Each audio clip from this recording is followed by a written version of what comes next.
हाँ, तो अपन ने कल किया था 200 का अग्नि से संबंध। तो अग्नि कितने प्रकार की बताई आचार्य वाग्भट ने? 4 टाइप्स। क्या नाम थे उन अग्नियों के? विषम अग्नि, तीक्ष्ण विषम अग्नि। अग्नि, तीक्ष्णाग्नि, मंदाग्नि, समअग्नि। हाँ, सम अग्नि, करेक्ट। अब आज का टॉपिक है 200 का कोष्ठ से संबंध। दोष आप जान ही गए हो, 3 दोष होते हैं, वात पित्त कफ। अब नया वर्ड आया है कोष्ठ। नया वर्ड है कोष्ठ। अब कोष्ठ से आप क्या समझते हो? देखो मैंने नीचे लिख रखा है कोष्ठ मतलब डाइजेस्टिव ट्रैक्ट। अब डाइजेस्टिव ट्रैक्ट में क्या आता है? आमाशय, stomach, small intestine, large intestine. ठीक है, मतलब जो खाली है, मतलब आप आगे लिख सकते हो, यहाँ पे पेन कॉपी आपके हाथ में होंगे तो आप लिख सकते हो कैविटी। कोस्ट मीन्स कैविटी, मतलब खाली स्थान। अपनी जो बॉडी में खाली स्थान है, जैसे कि स्टोमक खाली स्थान है, अंदर से खाली स्थान है ना। यूट्रस है, लेडीज़ों में यूट्रस खाली स्थान है। यूरेथर है, ठीक है, मूत्राशय। तो जो भी खाली है, मतलब कैविटी है उनके अंदर, मतलब खोखले हैं अंदर से, वो है कोष्ठ। ठीक है, यहाँ पे इसलिए लिखा है यहाँ पे डाइजेस्टिव ट्रैक्ट, ताकि आपको समझ में आ जाए। ये समझने के लिए होते हैं इंग्लिश वर्ड। कभी इंग्लिश वर्डों को ऐसे मत समझना कि ये परफेक्ट यही है। ये समझने के लिए ओनली डाइजेस्टिव ट्रैक्ट मैं आपको समझा सकूँ कि ये आमाशय, पक्वाशय, मतलब पक्वाशय बोलते हैं लार्ज इंटेस्टाइन को, ठीक है, आमाशय बोलते हैं स्टोमक को, तो गृहिणी बोलते हैं छोटी आंत को। ये आयुर्वेद के टर्मिनोलॉजी है, समानार्थक शब्द है इंग्लिश में, तो आप समझो इस चीज़ को। तो नया शब्द है कोष्ठ। कोष्ठ यानी कैविटी। अब कैविटी से ध्यान रखो, कोष्ठ यानी होती है कैविटी जो अंदर से खाली हो। तो क्या संबंध है 200 का उस कैविटी से? क्या संबंध है? तो यहाँ पे एक श्लोक है, मैं बोल रहा हूँ, श्लोक को ध्यान से सुनना। कोष्ठ क्रूरो मृदो मध्यो, देखो कोष्ठ, क्रूरो, मृदु, मध्यो, मध्य, स्यातः, समेरपि। अब इसका मतलब, कहने का मतलब है कि कोष्ठ है जो क्रूर होते हैं, मृदु होते हैं और मध्यम होते हैं। मध्य, स्यातः, समर्पी। मध्य, स्यातः, समर्पी, इसका मीनिंग है कि अगर तीनों दोष समान है तो लास्ट में मध्यम कोष्ठ होगा। आप समझो, कोष्ठ है क्रूरो, मृदु, मध्यो, मध्य, स्यातः, समर्पी। अब समझो कि अब रिलेशन क्या है 200 का कोष्ठ से संबंध। तो भाई कौन सा कोष्ठ कब पाया जाता है और उसमें क्या विभिन्नता है, क्या स्पष्टता है, वो बात है। तो क्वेश्चन आएगा कोष्ठ के प्रकार लिखिए। तो कोष्ठ के कितने प्रकार हो गए? 3 प्रकार के, क्रूर कोष्ठ, मृदु कोष्ठ और मध्यम कोष्ठ। ठीक है, क्रूर यानी हार्ड, हार्ड कोष्ठ, ठीक है। मृदु यानी सॉफ्ट कोष्ठ, ठीक है, मृदु यानी सॉफ्ट, सॉफ्ट यानी मृदु होता है ना। और मध्यम कोष्ठ यानी मीडियम, मीडियम कोष्ठ। तो इंग्लिश में आप ऐसे समझ सकते हो इसको, हार्ड कोष्ठ, सॉफ्ट कोष्ठ और मीडियम कोष्ठ। क्लियर? तो कितने प्रकार के कोष्ठ हुए? 3। तो इन 200 के साथ क्या रिलेशन है इन तीनों का, समझते हैं। अगर शरीर में नॉर्मल से ज़्यादा वात वृद्धि है, मतलब इंक्रीज है, वात बढ़ा हुआ है, तो उस व्यक्ति में क्रूर कोष्ठ होगा। मतलब क्रूर कोष्ठ का मीनिंग क्या है कि जिसमें विरेचन कठिनता से हो। अब विरेचन क्या है? विरेचन एक ऐसी प्रक्रिया है जिसमें दोषों को, मतलब जो अति से बढ़े हुए दोष होते हैं उसको गुदा मार्ग से, एनस मतलब एक लूज मोशन, डायरिया लगा के अपन उसको दोषों को बाहर निकालते हैं, मतलब पेट की गंदगी को बाहर निकालते हैं। विरेचन का मतलब है कि एक तरीके से मेडिकेटेड डायरिया लगाना, मतलब बोलना डायरिया होता है ना, मल का पतला हो जाना, बार बार मल का विसर्जन होना। तो विरेचन यानी जिसमें विरेचन कठिनता से हो, जिसमें अपन चाहकर भी औषधियों का प्रयोग कराना पड़े, तब जाके उस व्यक्ति का जो मल का निष्कासन है हो। कहने का मतलब है जब व्यक्ति में वात वृद्धि हो जाती है तो क्रूर कोष्ठ हो जाता है, और क्रूर कोष्ठ हो जाता है तो उसमें क्या होता है? विरेचन कठिनता से होता है। अब समझो इस चीज़ को। क्वेश्चन आएगा कि भाई कोष्ठ कितने प्रकार के हैं, आपको लिखना है क्रूर कोष्ठ, मृदु कोष्ठ, मध्यम कोष्ठ। अब क्रूर कोष्ठ लिख के आपको परिभाषा लिखनी है कि जिसमें विरेचन कठिनता से होता है उसे क्रूर कोष्ठ कहते हैं। ये कब होता है क्रूर कोष्ठ? वात वृद्धि में। जिस व्यक्ति में अगर वात बढ़ा हुआ है उसमें क्रूर कोष्ठ पाया जाएगा। उसमें मतलब विरेचन बहुत डिफिकल्टी से होगा, बहुत प्रॉब्लम लाएगा, मतलब होगा ही नहीं, दवाइयों का असर ही नहीं करेगा, मतलब क्रूर कोष्ठ। एक होता है पित्त वृद्धि से मृदु कोष्ठ, दूसरा टाइप का कोष्ठ है मृदु, उसको बोलते हैं सॉफ्ट। अब सॉफ्ट में क्या होता है? जिसमें विरेचन अति शीघ्र हो, कुछ ऐसे व्यक्ति होते हैं जो कच्चा दूध पी लेते हैं, मुनक्का खा लेते हैं, तो उनके दस्त लग जाते हैं। मतलब एक तरीके से विरेचन को आप दस्त से समझ लिए, दस्त समझते हो, डायरिया, ठीक है। जानबूझ के लगवाते, एक तो होता है बीमारी कि अपने कंट्रोल में नहीं है, एक अपन जानबूझ के लगवाते हैं ताकि इसकी गंदगी बाहर निकल जाए। तो आप इसको डायरिया बोल दो, दस्त बोल दो, लेकिन ये सिस्टमेटिक तरीके से होता है। विरेचन एक सिस्टमेटिक तरीके से है, डायरिया एक रोग है। लेकिन मैं आपको समझाने के लिए बोल रहा हूँ ताकि आप समझ सको कि आप इसको मल का बाहर निकलना, एनस मार्ग से मल का बाहर निकलना। तो विरेचन अति शीघ्रता से हो, इसका मीनिंग है, मृदुकोष्ठ की परिभाषा क्या लिखनी है आपको, जिसमें विरेचन अति शीघ्र हो उसे मृदुकोष्ठ कहते हैं। कुछ व्यक्ति ऐसे होती हैं जिनमें पित्त बढ़ा हुआ होता है, उनमें क्या होता है कि तुरंत थोड़ा सा दूध पी लिया आपने, कच्चा दूध पी लिया तो उसके विरेचन हो जाएगा, उसने मुनक्का खा ली तो विरेचन हो जाएगा तुरंत, तो वो होता है मृदुकोष्ठ। कफ वृद्धि तीसरा है, कफ वृद्धि से क्या होगा, मध्यम कोष्ठ। मध्यम कोष्ठ का मीनिंग क्या है कि विरेचन सामान्य हो, कि ना तो ज़्यादा ना कम। कहने का मतलब है कि भाई मीडियम, जो नॉर्मल कंडीशन है ना सामान्य व्यक्ति की, स्वस्थ व्यक्ति की, वो है। तो परिभाषा क्या लिखनी है आपको क्रूर कोष्ठ की, जिसमें विरेचन कठिनता से हो। मृदु कोष्ठ की क्या लिखनी है, जिसमें विरेचन अति शीघ्र हो। और मध्यम कोष्ठ की क्या लिखनी है, जिसमें विरेचन सामान्य हो। अब ये तो हो गई मतलब वात बढ़ा है, पित्त बढ़ा है, कफ बढ़ा है, जब जाके इन तीनों की बताइए। लेकिन तीनों दोष समान है। अब मान लो स्वस्थ व्यक्ति है, आप सभी स्वस्थ हो इस समय, तो उसमें कैसे कोष्ठ रहते हैं, त्रिदोष समान अवस्था में मध्यम कोष्ठ पाया जाएगा, जिसमें विरेचन सामान्य होता है।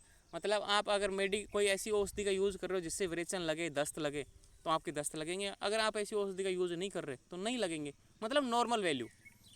तो यहाँ पे मैंने कोष्ठ यानी डाइजेस्टिव ट्रैक्ट, अब डाइजेस्टिव ट्रैक्ट इसलिए लिखा है ताकि विरेचन को आप समझ में आ सके कि ये डाइजेस्टिव ट्रैक्ट मैंने इसलिए लिखा कि विरेचन क्या होता है, एक तरीके से अपनी जो लार्ज इंटेस्टाइन है उसी से जो मल बाहर निकलता है। तो एक डाइजेस्टिव ट्रैक्ट इसलिए यहाँ पे मैंने मेंशन किया है क्योंकि बहुत सी बुकों में यहाँ पे इसको समझने के लिए, इस श्लोक को समझने के लिए डाइजेस्टिव ट्रैक्ट का यूज लेते हैं। और नॉर्मली कोष्ठ का मीनिंग कैविटी होती है। ओके, अब आपको कोई डाउट है तो मुझसे पूछ लो। सर विरेचन का मतलब क्या बताया था? विरेचन एक तरीके से यह होता है जिसमें एनस यानी गुदा मार्ग से, ठीक है, अपने दोषों को, मतलब जो दूषित दोष है उनको बाहर निकालना। ये एक तरीके से आप समझ लो दस्त समझते हो हिंदी में? Yes sir. हाँ, तो एक तरीके से वो है जो अपन मतलब कभी ट्रीटमेंट करोगे आप, पंचकर्मा में आता है वमन यानी होता है उल्टी करवाना, विरेचन होता है यानी दस्त लगवाना उस व्यक्ति के, तो उसको हम दस्त लगवाते हैं, जानबूझ के दस्त लगवाते हैं ताकि उसके दोस्त है ना, वो दोष हैं, विकृत दोष हैं, जो बीमारी है वो बाहर आ जाए पेट से। तो समझ रहे हो, जो अपना सर एनस अगर कब तो उससे कोई परेशानी भी तो नहीं होगी, क्योंकि ये तो मध्यम कोष्ठ होगा ना सर? नहीं, ये ऐसा है कि कफ वृद्धि से मध्यम कोष्ठ, मतलब कफ बढ़ गया। कफ यानी क्या होता है, स्निग्धता। कफ यानी स्निग्धता होती है ना, लिक्विड द्रव्य। जी जी। तो अगर मान लो द्रव बढ़ रहा है, लिक्विड बढ़ रहा है, तो वो आसानी से, मध्यम से मतलब आसानी से बाहर आ जाएगा पेट से, ऐसे रुकेगा नहीं, चिपकेगा नहीं कहीं जगह। समझ रहे हो? अभी अगला टॉपिक आएगा गुण वाला, तो उसमें आप और समझोगे एक एक गुणों के, जैसे कि भाई वात वृद्धि में क्रूर कोष्ठी क्यों है। अब आप क्वेश्चन पूछ सकते हो मेरे से कि वात वृद्धि में क्रूर कोष्ठी क्यों है, पित्त वृद्धि में मृदु कोष्ठी क्यों है, कफ वृद्धि में मध्यम कोष्ठी क्यों है। आप ये क्वेश्चन पूछ सकते हो क्योंकि ये गुणों पर डिपेंड करता है कि वात है ना क्या करता है, तत्व रुक्ष लघु शीतो खर सूक्ष्म च अनिल है। तो जो वात के गुण है ना उसको सुखा देते हैं कोष्ठ को, तो जो भी कंटेंट है उसके अंदर वो निकलता ही नहीं है बाहर, मतलब उसको अपन निकालने की कोशिश करते हैं उससे, एनस मार्ग से, गुदा मार्ग से बाहर निकालने की कोशिश, लेकिन निकलता ही नहीं है क्योंकि गुण ही ऐसे हैं। वात बढ़ गया, उसने सुखा दिया उसको अंदर। पित्त क्या होता है कि ऊष्मा इतनी रहती है, पित्त बढ़ जाती है जब वो पिघल जाता है, मतलब हीट रहती है ना, ऊष्मा एनर्जी तो इतनी बढ़ जाती है कि वो पिघल जाता है पूरी तरीके से, एक लिक्विड फॉर्म में बन जाता है। और लिक्विड फॉर्म में तुरंत बना तो मृदु, थोड़ा सा ही अपन को दबाव लगाया तुरंत विरेचन हो जाएगा। कफ में क्या होता है कि मीडियम रहता है, स्निग्ध रहता है एक तरीके से। स्निग्ध क्या होता है, तो ना तो लिक्विड फॉर्म में भी नहीं है लेकिन ये स्निग्ध है। और कफ का क्या रोल है, एक तरीके से स्निग्ध होते हुए स्थिर है, मतलब रुका हुआ रहता है, स्थिर रहता है, एकदम स्थिर, मतलब जो भाई अपनी जगह को बनाए रखने वाला। लेकिन स्थिर होने के बावजूद ये स्निग्ध है, तो ये आसानी से अपन औषधियों का प्रयोग करेंगे तो ये आसानी से बाहर आ जाता है, इसलिए सामान्य रहता है। तो ये गुणों के ऊपर डिपेंड करता है। जो अपन दोष के गुण स्टडी करेंगे अगले श्लोक में, तब आपको ये अच्छी तरीके से समझ में आ जाएगा। लेकिन मैंने काफ़ी गुण तो यही समझा दिया आपको। ओके, अब आगे बढ़े। सर एक क्वेश्चन है हाँ सर। बोलो। सर एक क्वेश्चन है। हाँ बोलो। हाँ सर, मेरा क्वेश्चन ये है कि अ, हाँ, ये जो कोष्ठ है इसमें हम यहाँ पर कैविटी मतलब एलिमेंट्री कैनल को ही पकड़ेंगे, मतलब डाइजेस्टिव ट्रैक को ही पकड़ेंगे और बाकी को के साथ तो इसका लिंक नहीं है एलिमिनेशन का, तो हम इसको डाइजेस्टिव ट्रैक ही पकड़ेंगे ये इस कोष्ठ को? नहीं नहीं नहीं नहीं, आप कोस्ट को ओनली डाइजेस्टिव एलिमेंट्री टेक नहीं पकड़ सकते। कोस्ट आप कितने होते हैं, जब कोस्ट चैप्टर आएगा एनाटॉमी में, कोस्ट का एक अलग से चैप्टर है, ठीक है। उसमें क्या होता है कि कोस्ट का सामान्य मीनिंग होता है कैविटी, कि ऐसी खोखली जगह जो अपनी बॉडी में पाई ओके। जाती है। ठीक है, उसमें आपको गर्भाशय भी मिलेगा, मूत्राशय भी मिलेगा, ठीक है, ओके आमाशय भी सर। मिलेगा, पक्वाशय भी मिलेगा, उंडुक मतलब स्प्लीन मिलेगा। ठीक है, हम्म ये सारी चीज़ें हैं, मतलब कोस्ट में ये सारे जितने भी कैविटी हम्म वाले ऑर्गन है ना वो सारे हैं। लेकिन इस श्लोक को समझने के लिए, क्योंकि बीएमएस फर्स्ट ईयर की अष्टांग हृदय का ये हम्म, पहला श्लोक है, अच्छा। तो ये बेसिक आपको क्या है कि अब आपने तो, आप श्रमिष्ठा बोल रही हो ना, यस सर। आपने तो क्या पूरा पढ़ रखा है, लेकिन प्रॉब्लम ये है कि जो यस बच्चा सर। जो बच्चा यस। पहला श्लोक पढ़ रहा है, पहला चैप्टर पढ़ रहा है, उसको समझाने के लिए यहाँ पे एलिमेंट्री टेक्स्ट के रूप में समझाया, क्योंकि परिभाषा लिखेगा वो एग्जाम में, परिभाषा लिखेगा जिसमें विरेचन, अब विरेचन तो एलिमेंट्री टेक्स्ट से रिलेटेड है ना, क्योंकि आप यस सर। यस पक्वास्य सर। से बाहर, पक्वास्य नहीं लार्ज इंस्टाइन से बाहर निकाल रहे हो उस मल को। यही तो फायदा है, हाँ जो हाँ। मतलब जिस क्लास में ना, जैसे अपन वीएमएस फर्स्ट ईयर में हैं, तो उस लेवल से सोचें तो ये यहाँ पे एलिमेंट्री टेक्स्ट सही है। जैसे अपन कोस्ट स्टडी कर लेंगे चैप्टर नंबर 8 एनाटॉमी में वीएमएस फर्स्ट ईयर में, तब आपको ये डाउट आएगा ही नहीं, क्योंकि अपन अभी पहला चैप्टर ओके। पढ़ रहे हैं, तो आप एनाटॉमी में पहुँचे नहीं राइट। होंगे। सही है ना। अब कोस्ट का मीनिंग होता है अपने जितनी भी यस सर। कैविटी हैं, जैसे कि इसमें देखो अपना स्प्लीन भी आता है, स्टोमक भी आता है, इंस्टाइंट भी आती है, जितनी बकवास है, ब्लेडर भी आता है, यूट्रस भी आता है, मतलब जितनी भी कैविटी वाले ऑर्गन है ना सारे आते हैं। ठीक है। सर हाँ सर, क्लियर है सर। और एक जस्ट और एक क्वेश्चन है मेरे मन में, वो है कि यहाँ पर जो कोष्ठ का जो वेद बोला गया है, या ये कोष्ठ क्या सिर्फ का बढ़ने के कारण है, या ये जन्म से ही कोष्ठ ऐसा कैटेगरी का होता है, मतलब किसी का कोष्ठ तो ऐसा ही हो जन्म से? मेरा क्वेश्चन मैं मैं समझ आपको गया, समझ मैंने समझ पूरे गया, मैं क्लियर बता। हाँ सर। ये है कि वात वृद्धि, एक तो होता है नॉर्मल कंडीशन की वात प्रकृति, पित्त प्रकृति, कब देखो अगला टॉपिक अपना प्रकृति है। ठीक है, अब इसमें क्या है कि किसी की वातज प्रकृति है, किसी की पित्तज प्रकृति है, किसी की कफज प्रकृति है। ये होती है नॉर्मली कि अपनी वातज प्रकृति है, लेकिन प्रकृति हमेशा किसी को नुकसान नहीं पहुंचाती। आपका अगर वातज प्रकृति है तो आपको क्रूर कोष्ठ नहीं होगा, आपका भी मध्यम ही रहेगा, क्योंकि आपकी जन्म से है तो वो नुकसान नहीं करता। लेकिन अगर थोड़ा सा भी इनबैलेंस होता है, क्योंकि आपकी वात प्रकृति तो पहले से ही है, अगर थोड़ा सा भी इंक्लूड हुआ, वात बढ़ा उस प्रकृति के अलावा, तो आपका क्रूर कोष्ठ बन जाएगा। ठीक है, किसी की पित्तज प्रकृति होती है, सॉफ्ट वाले होते हैं, एकदम क्लियर।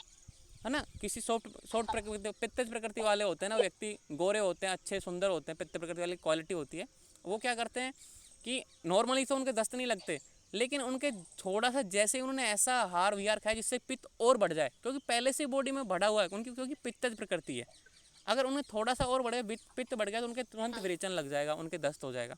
आपके क्वेश्चन अच्छे हैं। ठीक है, ऐसे क्वेश्चन ग्रुप में पूजा करो ना। ओके शर्मिष्ठा। यस, क्लियर है, एकदम समझ में आ गया। ये सर, थैंक यू सर। अब देखो प्रकृति, अपना अगला टॉपिक है प्रकृति। देखो ये श्लोक है इस प्रकृति का, चैप्टर नंबर 9 फिजियोलॉजी का, इसमें प्रकृति का एक पूरा चैप्टर है और उसमें 10 नंबर का क्वेश्चन आता है, और यहाँ पे ओनली एक श्लोक है, तो आप ये श्लोक याद कर लो, काम देगा वहाँ भी, तो मैंने इसलिए इस श्लोक को मेंशन किया है। और मैं क्या कि आज सो गया था, तो अचानक से अभी जस्ट वेकअप हुआ और मैंने ये नोट्स अभी बनाए जस्ट 10 मिनट पहले। देखो शुक्र, ध्यान से सुनो, श्लोक बोल रहा हूँ मैं। शुक्र आर्तव स्थित जन्मादो विषे विषक्रमे तस्य तिस्त्र प्रकृत्यो हीन मध्योत्तरमा पृथक है सम धातु समस्तासु श्रेष्ठा निंदा दी दोषा सा। तो इसका मीनिंग ये है, देखो पहली लाइन का मीनिंग बताता हूँ मैं, कि शुक्र आर्तव, शुक्र क्या होता है, बहुत से व्यक्ति तो आपको शुक्र ही नहीं पता होगा जो इंग्लिश मीडियम में। शुक्र होता है एक तरीके से स्पर्म और सीमेन। जो होता है ना मतलब अपन सेक्स के टाइम पे जो आर्त मेल एजुकुलेशन करता है मतलब स्पर्म युक्त है ना, वो शुक्र है। आर्तव क्या होता है? ओवम, अंडाणु। ठीक है, तो शुक्र आर्तव, इससे जन्म, जब जन्म के समय अपना जब फॉर्मेशन होता है जाइगोट का, तो माता से अपन को प्राप्त होते हैं, अंडाणु माता से प्राप्त होता है और शुक्राणु पिताजी से प्राप्त होता है। तो जन्म के समय शुक्र और आर्तव में जन्मा तो विषने से विषक्रिया। अब यहाँ पे एक एग्जाम्पल दिया है, जिस प्रकार विष, विष क्या होता है? जहर, जहर से जहर वाले कृमि उत्पन्न होंगे, उसी तरीके से माता से प्राप्त शुक्र और अंडाणु से उनमें जो दोष की स्थिति है, कैसा कि वो वातज, किसी की मतलब पिताजी की वातज है, माता जी की कफज है, तो उसमें जो दोष ज़्यादा प्रबल रहेगा वैसी अपनी प्रकृति बनेगी। तो देखो मैं इतना एक्सपर्ट तो नहीं हूँ संस्कृत में, तो इसका वाजिब मैं आपको बता सकूँ, लेकिन इस लाइन का मतलब ये है कि जिस प्रकार विष से विषकर्मी उत्पन्न हो जाता है कि भाई जहर से जहर वाले ही उत्पन्न होंगे, उसी प्रकार जन्म के समय शुक्र और आर्तव, शुक्र किससे प्राप्त होगा? पिताजी से, स्पर्म एक तरीके से। आर्तव क्या होता है? ओवम, अंडाणु में स्थित वात पित्त कफ से मनुष्य की 3 प्रकृतियां बन जाती है।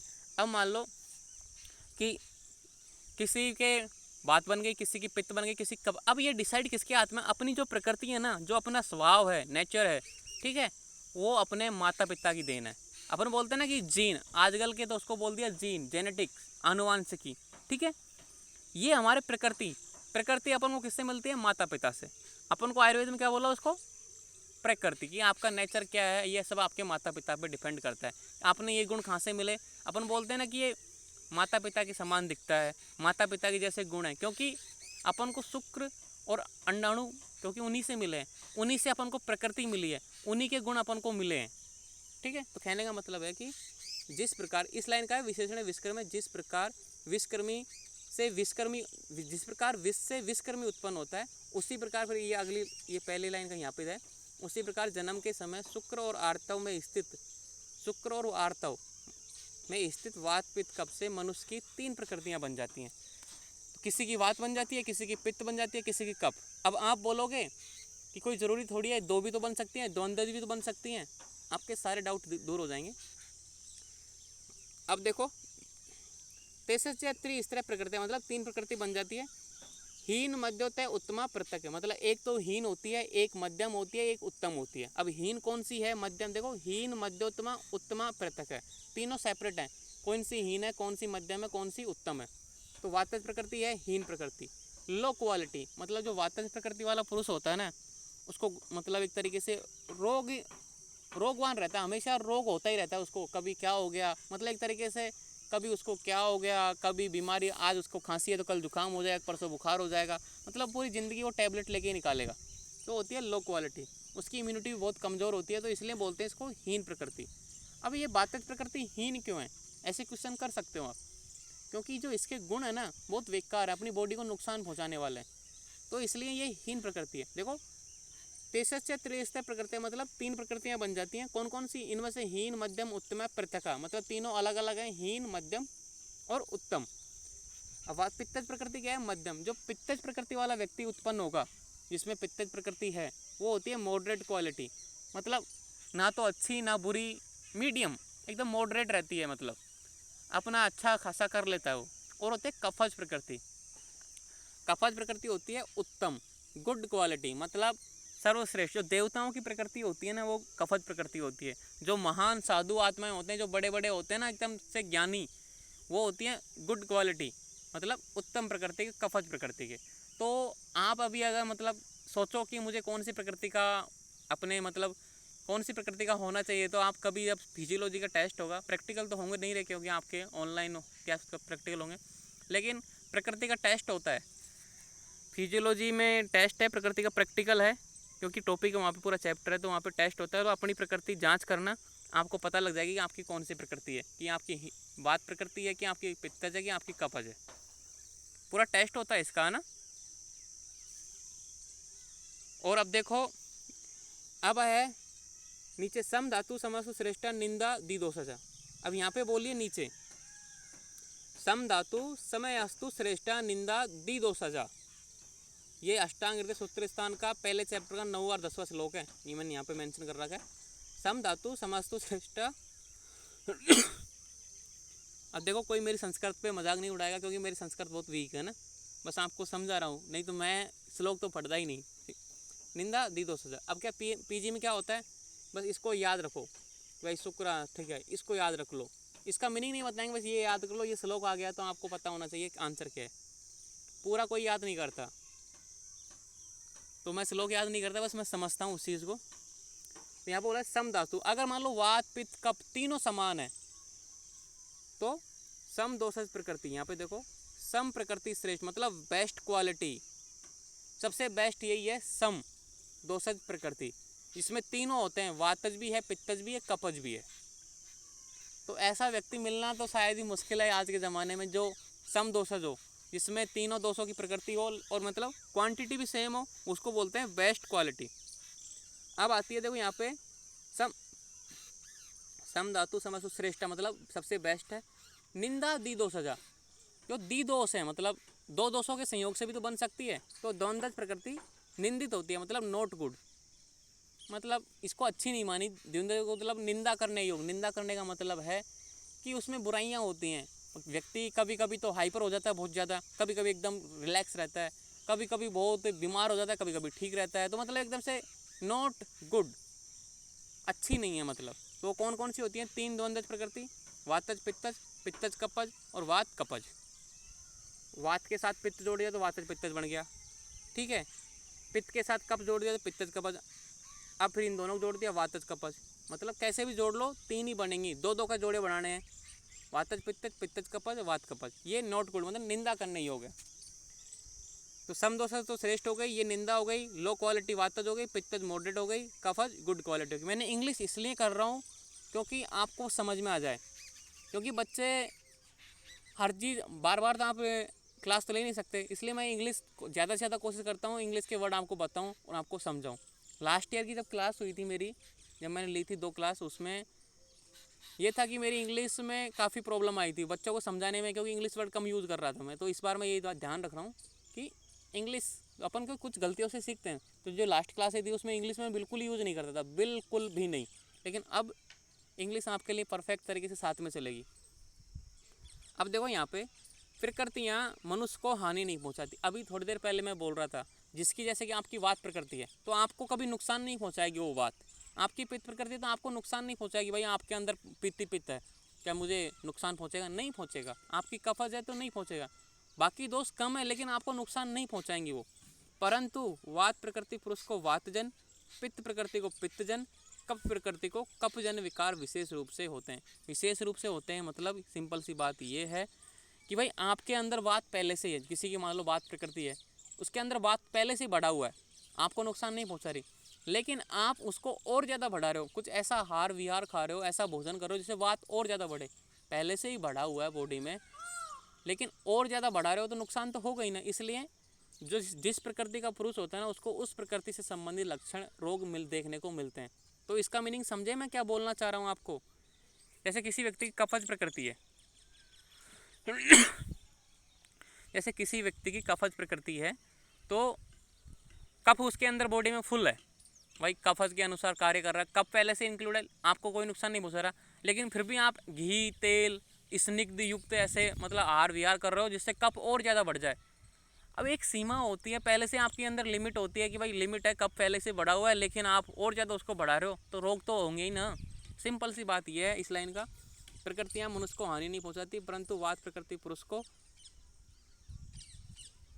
वातजन, पित्त प्रकृति को पित्तजन, कफ प्रकृति को कफजन विकार विशेष रूप से होते हैं। अभी इसका ये मेंशन कहीं श्लोक में नहीं है, ये एक्स्ट्रा है आपको समझाने के लिए। आप बोलोगे सर मेरे तो बात बढ़ा हुआ है, मैं तो क्या रोगी है कि मैं रोगी बन जाऊंगा क्या? नहीं, आप रोगी नहीं हो, लेकिन आप उसको छेड़ोगे, उसमें और ज़्यादा इनबैलेंस करोगे तो आप रोगी बन जाओगे। क्लियर? ओके बच्चों, क्लियर? सर हाँ बोलो। सर किसी की बात प्रकृति है, अगर उसका कफ बढ़ गया तो सर उसकी कफ प्रकृति बन जाएगी फिर? नहीं नहीं है, कफ प्रकृति नहीं, रोग हो जाएगा उसको, उसमें इनबैलेंस हो जाएगा। समझ रहे हो? सर बात तो फैट होता है आपने बताया था, तो सर ये तो प्रॉब्लम क्रिएट करता है ना वो। देखो आपका पहली बात तो क्वेश्चन ही गलत है ना, क्वेश्चन ऐसे नहीं करते। क्वेश्चन आपने बोला कि जैसे किसी की वात प्रकृति है तो वात जी सर। प्रकृति तो बन गई किसी व्यक्ति की, मान लो, तो उसके अंदर पहले से सेट है, जब जन्म लिया जी सर। उसके अंदर भाई 70% वात है, 10% पित्त है, 20% कफ है, तो वो इसका नेचुरल पॉइंट जी है, ठीक है, वो उसके साथ जन्मा है। अब उसमें छेड़छाड़ करोगे ना आप, अब 70 का तुमने वात को कर दिया 90, तो आपका मान लो एक तरीके से कफ घट गया, जो एक्चुअली बॉडी में था वो कफ घट गया ना, तो आप बीमार हो गए। आपका जो नॉर्मल वैल्यू है जन्म के समय, जो जब प्रकृति बन गई आपकी, अगर उसमें छेड़छाड़ की ना आपने, तो आप रोगी कहलाओगे। समझ रहे हो उस चीज़? आपने बोला कि किसी की मान लो वात प्रकृति है, ठीक है, और उसमें कफ बढ़ गया, तो सिंपल सी बात है, कफ बढ़ गया तो आपकी जो जन्म से जो नॉर्मल वैल्यू बनी हुई थी बॉडी में, उसमें आपने छेड़छाड़ की, आपने शरीर के साथ कुछ ना कुछ छेड़छाड़ की, आपने ऐसा हार विहार किया कि उसमें बैलेंस इनबैलेंस हो गया, तो आप रोगी हो जाओगे। जैसे आपने बोला कफ बढ़ गया, कफ बढ़ेगा तो मतलब बात कम हो जाएगा, जो आपकी प्रकृति को रिक्वायरमेंट है, जो आपकी बॉडी की रिक्वायरमेंट थी भाई 70% आपकी वात थी, वो कम हो गई, तो ऑटोमेटिक आपके अंदर वात के जो वात वाले लक्षण थे वो डाउन हो जाएंगे, कफ वाले बढ़ जाएंगे, तो रोग हो ही जाएंगे। समझे मैं क्या बोलना चाह रहा हूँ? आपका एक फिक्स रेशो फिक्स हो गया जन्म के समय कि आप इस क्वालिटी में हो, अगर इसमें रहोगे। आपको ये चेक कैसे कर लेना, आपको प्रकृति जब टेस्ट होगा ना तब पता लगेगा कि आपकी कौन सी प्रकृति है। तो सर, कहने का मतलब, प्रकृति कभी चेंज नहीं होती। हाँ, प्रकृति कभी सर चेंज नहीं। लास्ट ईयर आपने एक बहुत अच्छा एग्जाम्पल लास्ट ईयर आपने एक बहुत अच्छा एग्जाम्पल दिया था हाँ, कि हम प्रकृति मेडिसिन के साथ जेनेटिक भी आपकी पता नहीं है, तो रफली हम कंपेयर नहीं आपकी कर आवाज नहीं आ रही, सकते, रिपीट कर दीजिएगा। लेकिन समझने के लिए आपने समझाया। हाँ देखो, एग्जाम्पल मैं हर तरीके से, जैसे मैंने लास्ट ईयर क्या एग्जाम्पल दिया मुझे भी याद नहीं है ना, लेकिन आपकी शर्मिष्ठा आवाज़ नहीं आ रही, कोई बात नहीं, अपन ग्रुप में डिस्कस कर लेंगे। लेकिन कहने का मतलब ये है कि जो अपनी प्रकृति है, जैसे कि अपन को पता लगा भाई 70% अपने में बात है, बाकी 30% अदर हैं, दो दोस्त हैं, दोस्त तो तीनों रहेंगे, लेकिन डोमिनेंस कौन है वो आपके डिफेंड करेगा। तो वो प्रकृति, दोस्त तीनों है बॉडी में, अगर उसमें इनबैलेंस होगा तो रोग उत्पन्न होगा। तो सिंपल सी बात ये मैं ये बोलना चाह रहा हूँ कि जो प्रकृति होती है ना, जैसे किसी की वात प्रकृति है, अब आपको पता है कि भाई वात प्रकृति में क्या हार विहार खाएंगे तो वात इनबैलेंस होगा, तो आप कोशिश ऐसे करो कि आप कफ वाले हार विहार खाओ, पित्त वाले हार विहार खाओ, जिससे कि मेंटेन रहे, ताकि आपको पता है कि सेंसिटिव है आपके लिए, वात तो पहले से सेंसिटिव है, थोड़ा सा ही बढ़ा तो रोग हो जाएगा, लेकिन पित्त थोड़ा सा बढ़ जाएगा तो इतना नुकसान नहीं पहुंचाएगा, कफ थोड़ा सा बढ़ जाएगा तो इतना नुकसान नहीं पहुंचाएगा, लेकिन वात थोड़ा सा ही बढ़ गया ना, तो क्योंकि पहले से ही फुल है बॉडी में, वो पहले से ही फुल है। और अपन मैं बताऊँ आपका जो स्वभाव है, ठीक है, मैंने शायद मेरे को पता नहीं क्या एग्जांपल दे, लेकिन मैं दूसरा एग्जांपल देता हूँ। आपका जो प्रकृति जो बन गई, जो ठीक है डिसाइड हो गई, फिक्स हो गई, लेकिन आप आयुर्वेद की सहायता से उसको कंट्रोल कर सकते हो।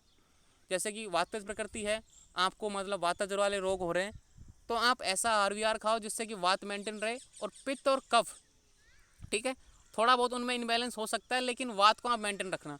आप है ना अपने मतलब स्वभाव में चेंज कर सकते हो, सत्संग से, तप से, ज्ञान से, तपस्या से, कैसे भी करके आपके जो गुण हैं उन पे काबू रख सकते हो। आपका मन आपके ऊपर, मतलब मन का आपके ऊपर कंट्रोल नहीं होना चाहिए, आपका मन के ऊपर कंट्रोल होना चाहिए। समझना इस चीज़ को, ठीक है, कि आपको कंट्रोल करना है किसको, कि आपको कैसा आहार विहार खाना है। आपको मतलब इन रोगों से बचने के लिए थोड़ा क्या बोलते हैं, थोड़ा मैं यहाँ पे इशारे कर रहा हूँ और आप बोर्ड पे थोड़ी हो, मेरे लाइव थोड़ी देख रहे हो, तो मैं कहने का मतलब है कि आपको थोड़ा सा उस पर कंट्रोल रखना है इस चीज़ को। और इस टॉपिक पे जैसे शर्मिष्ठा ने बताया, उसकी आवाज़ नहीं आई तो कोई बात नहीं, आप उसको डिस्कस कर लेंगे ग्रुप में। कहने का मतलब ये है कि जो आपकी प्रकृति है ना वो कभी चेंज नहीं हो सकती, लेकिन आप उस पर कंट्रोल कर सकते हो। आयुर्वेद यही तो सिखाता है आपको कंट्रोल करना, ठीक है, आप रोगों से बच सकते हो। ठीक है, किसी व्यक्ति की मान लो वातज प्रकृति है, रोग ज़्यादा हो रहे हैं, तो आप ऐसी चीज़ करो ना, आयुर्वेद में बताइए ना भाई, आपको बात को कुछ नहीं छेड़ना, कफ और पित्त वाले आहार विहार खाने, बहुत सारे आहार विहार हैं। और जब तक आप गुण नहीं पढ़ोगे ना, जब तक आप समझ में नहीं आएगा। ये आपका स्वभाव है, नेचर है। जैसे कि अपन ने कोई अपने घर में कोई व्यक्ति है, ठीक है, उसको पिताजी कुछ ऐसा काम कर देते, उसका जो बेटे में भी आ गया, तो आप उसको दबा सकते हो, छुपा सकते हो, लेकिन वो अंदर आपके रहेगा। तो आपकी जो प्रकृति है ना वो वैसी की वैसी रहेगी, लेकिन आप उसको मॉडिफाई कर सकते हो, मतलब उसकी जो कमी है उसको छिपा सकते हो, अच्छाइयाँ बाहर ला सकते हो। हर प्रकृति में अच्छाई भी है, हर प्रकृति में बुराई भी है। क्लियर? काफ़ी ज़्यादा लेक्चर हो गया इस टॉपिक पे। अब देखो 200 के गुण, ये मेरी लाइफ का और आपकी लाइफ का सबसे इम्पोर्टेंट टॉपिक है 200 के गुण। अगर आपने ये समझ लिया, मैंने यही समझा है मेरे मतलब लाइफ में, शायद मैंने अब तक, मैं 3rd ईयर में डेली एग्जाम में फाइनल में आ गया, मैं जब भी कोई कहीं भी मतलब फंस जाता हूँ किसी भी क्रिटिकल सिचुएशन में, मतलब कोई भी मुझसे सवाल पूछ रहा है, कोई भी क्वेश्चन, तो मुझे ये कोटेशन याद आता है 200 के गुण वाला, और मैं इसी के बेस पे चिकित्सा करता हूँ, इसी की बेस पे आपको समझाता हूँ, इसी की बेस पे मैं टीचरों को बताता हूँ। मतलब जो मेरा ब्रह्मशस्त्र है ना, क्या बोलते हैं, मेन जो हथियार है ये श्लोक है। 200 के गुण, तीनों 200 के गुण आपको याद होने चाहिए हर तरीके से। कैसे भी इसमें से क्वेश्चन आ जाए, मैं इसको यूज़ करना सिखाऊंगा। बार बार आपको ना अब ये क्वेश्चन, ये कोटेशन आपको याद कर लेना है। मैं जब भी कोई भी मतलब बात करता हूँ तो इस श्लोक के आधार पर बात करता हूँ। आपको प्रकृति समझाई है तो मैंने इस श्लोक के आधार पर समझाई है, जो भी समझाया ना मैंने आयुर्वेद में इस श्लोक के आधार पर समझाया। क्योंकि हर दोस्त के 7 या 6 गुण है, 7 या 6 गुण है, 7 या 6 गुण। तो कब कौन से गुण का यूज़ करना है आपके ऊपर डिपेंड करता है। तो मैं हमेशा, जैसे कि मैंने पहले आया ना वात का इंट्रोडक्शन आया था, उसमें मैंने मूवमेंट वाला कि भाई गति, एक गुण, ओनली एक गुण समझाया मैंने वहाँ पे। अब मैं हर जगह एक अलग गुण इस्तेमाल करता हूँ हर दोस्त का। तो ये इंपॉर्टेंट श्लोक है। कहने का मतलब ये है कि अगर इस श्लोक की आप इंपॉर्टेंट से समझोगे तो आपको कोई नहीं रोक सकता फिर आयुर्वेदा में। ओनली एक श्लोक, ठीक है। तो ये आपको याद करना है, और मैं इसको मैं कल ही लूँगा, क्योंकि कल ओनली 200 के गुण मैं ओनली कल समझाऊंगा आपको। 200 के गुण समझाऊंगा ओनली पूरी क्लास में, और वेरी वेरी इंपॉर्टेंट। क्योंकि देखो यहाँ पे दोस्त के बाद के गुण क्या हैं, रुक्ष, लघु, शीत, खर, सूक्ष्म और चल। मैंने वहाँ पे ओनली चल वाले में ओनली परिभाषा दी थी ना आपको कि शरीर में जितनी प्रकार की गति हैं वो वात के कारण होती हैं। ओनली एक गुण का एग्जाम्पल देके आपको पूरा वात का समझा दिया। कभी कभी मैं देखो रुक्ष था, लघु था, शीत, अभी तो 5 हथियार साइड में रख दिया मैंने, ओनली एक से समझा दिया। जैसे पित्त, पित्त यानी मैंने क्या समझाया था आपको, हॉटनेस, उष्ण, एनर्जी, ओनली एक बताया था वहाँ पे पित्त समझा दिया, बाकी ये सारे रख दिए। जैसी कंडीशन, जैसी सिचुएशन, वैसा गुण लेके मैं आपको समझाऊंगा। वैसे कब का मैंने क्या बताया था, स्निग्धता बताई थी वहाँ पे, स्निग्ध, ठीक है। बाकी ये सारे इस पर साइड में रख दिए। तो अगर इनको समझोगे आप, एक एक को समझाऊंगा डिटेल में। कल मैं यही क्लास लूँगा 200 के गुण वाली। और वेरी वेरी इंपॉर्टेंट, कल की क्लास में सभी प्रेजेंट रहना। मोस्ट इंपॉर्टेंट क्लास है आपके आयुर्वेदा को समझने के लिए। क्योंकि वात के गुण हैं ये 1 2 3 4 5 6, 6 वात के गुण है ना। पित्त के कितने गुण हैं, 1 2 3 4 5 6 7, 7 पित्त के गुण हैं, 1 2 3 4 5 6 7, 7 कफ के गुण हैं। तो ये मतलब 7 तरीके से समझ सकते हो कफ को, पित्त को आप 7 तरीके से समझ सकते हो, और वात को 6 तरीके से समझ सकते हो। कौन सी सिचुएशन में कौन सा गुण यूज़ करना है आपके ऊपर डिपेंड करता है। ये आपकी डॉक्टरता को सिद्ध करेगा, ठीक है। तो अपन कल लेंगे इस क्लास को, 200 के गुण को, ठीक है। और किसी का कोई डाउट है तो पूछ सकता है। हेलो बच्चों, सर वातज क्या बोल रही हो। वातज प्रकृति में वात का परसेंटेज कितना होता है सर? ये परसेंटेज फिक्स नहीं है, कोई किसी ने, आचार्य ने नहीं बताया, किसी ने नहीं बताया। ये आपके लक्षणों पर, आपके गुणों के आधार पर डिपेंडेड है। जब आपका टेस्ट होगा तो आपसे पूछे जाएंगे आप कितना सोते हो, आप गुस्सा करते हो, आप कैसा करते हो, कैसा खाना खाते हो, आपसे कम से कम 50 सवाल पूछे जाएंगे। उससे डिसाइड होती है प्रकृति। और ये अभी क्लास डिसमिस हो जाएगी तो दोबारा ज्वाइन मत होना, अष्टांग हृदय की क्लास में, ठीक है। टाइम होने वाला है 40 मिनट का, कहीं आप दोबारा ज्वाइन होने लग जाओ, ठीक है। तो ऐसा फिक्स नहीं है, किसी भी आचार्य ने फिक्स नहीं बताया कि भाई इतना परसेंट। देखो एक बात बताऊँ, शरीर तीनों दोषों से बना के मिला है। आपकी अगर वातज प्रकृति है तब भी 2 दोष हैं, लेकिन डोमिनेंसी वात की है। आपकी अगर पित्तज प्रकृति है तो 2 दोष है ना, अदर वाले वात और कफ, वो भी हैं, लेकिन डोमिनेंसी किसकी है, पित्त की। अगर आपकी कफ की प्रकृति है तो तीनों दोष है, लेकिन आपकी डोमिनेंसी किसकी है, कफ की। समझ रहे हो इस चीज़ को।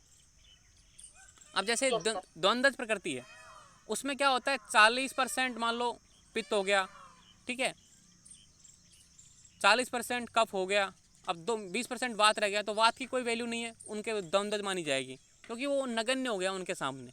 तो ऐसे है ये। और ये आप ना डिसाइड करोगे, आपके फिजियोलॉजी के टीचर आपको बताएंगे। आप सोच रहे होंगे सर फिजियोलॉजी भी पढ़ा दे तो अच्छा रहता है ना। Yes sir. पढ़ा कोई ना, दीजिए सर। फिजियोलॉजी अपन देखेंगे जुलाई के बाद में, क्योंकि अभी थोड़ा मैं बिजी हूँ ना, या मिड जुलाई में स्टार्ट कर दूंगा मैं। तो थैंक यू, आज की क्लास दी एंड करते हैं। प्रकृति वाला पूरा चैप्टर है, थैंक यू सर। फिजियोलॉजी में प्रकृति का पूरा चैप्टर है। प्रकृति की अलग अलग परिभाषा है। प्रकृति नहीं होता है स्वभाव, कि आपका नेचर कैसा है। इसको आनुवांशिकी से समझ सकते हो, इसको मतलब हजारों तरीके से समझ सकते हो। प्रकृति यहाँ तो एक श्लोक है ओनली, वहाँ तो पूरा चैप्टर है। मतलब यहाँ तो एक सिक्का है, पूरी खान है मतलब फिजियोलॉजी में, तो फिजियोलॉजी की समझ रहे हो ना, कैसे कैसे कर सकते हो, यस कैसे सर। कंट्रोल कर सकते हो, सब है वहाँ पे। तो अपन वो सारी चीज़ें यहाँ पे नहीं के लिए, मैं क्या बताऊँ, जहाँ पे जो टॉपिक है ना वो वहीं पे डिस्कस होता है। थैंक यू, क्लास का टाइम ओवर।